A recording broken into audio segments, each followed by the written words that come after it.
Good morning, everybody. This is Pastor Bob with Surfing the Word Ministries, and we have probably over 100 teachings. If you'd like to go there, go to YouTube, Surfing the Word, and there's a big S there. You can push it, or you can push the view button, and they'll all pop up. But we try to keep them short and sweet and right to the point.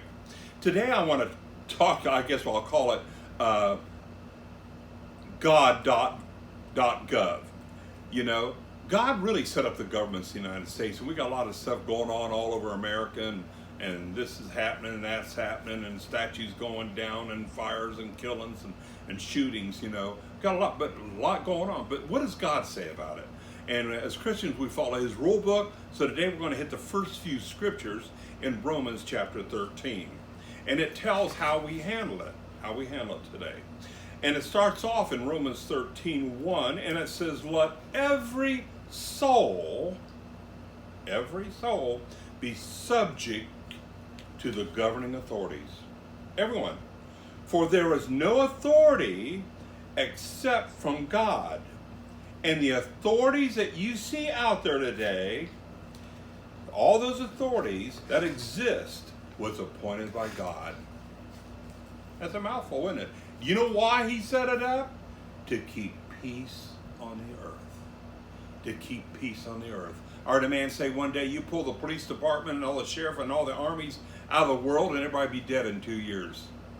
So God set up the authorities to keep peace. Everybody say, God set up the authorities to keep peace. To keep peace. That's what it's all about. In verse 2 it says, "Therefore, whoever resists the authority, they resist God." Wow, that's pretty simple, isn't it? So if you resist authority, you resist God. And those who resist God, it says they bring judgment on themselves. Wow, you want to go 100 miles an hour in a school zone 20? Go for it. But you're breaking the law. You're breaking the authority. It's set for 20 miles an hour so there'll be peace. So you don't run over no kids. So God put all authorities, He set them up. And verse 3, it says, For the rulers are not terror to do good works, but it's to the evil.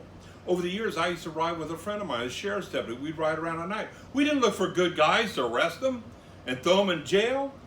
But evil that jumped up, we went after evil. Why?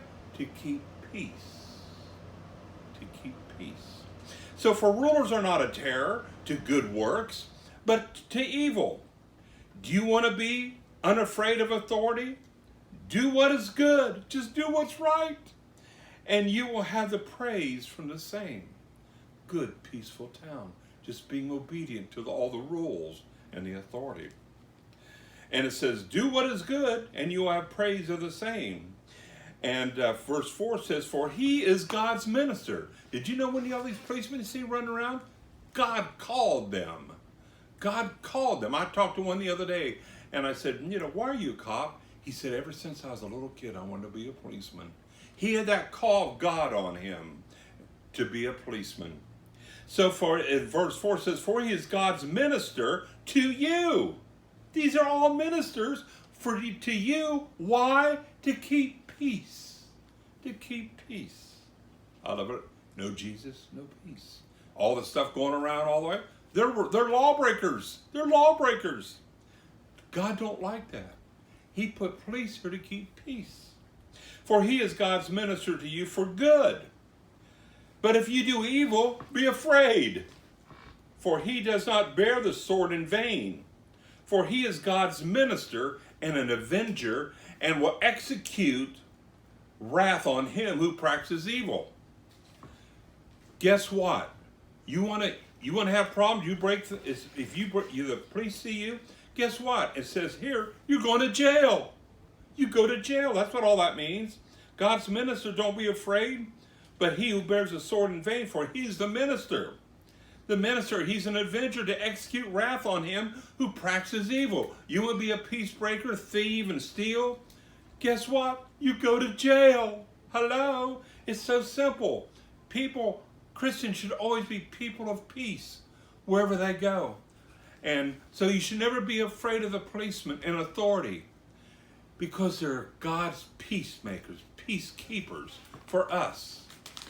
God bless you guys. I hope you really absorbed what I said here today. There's a lot more to say, but just take in what I've said today in God's Word. God bless you and have a good day.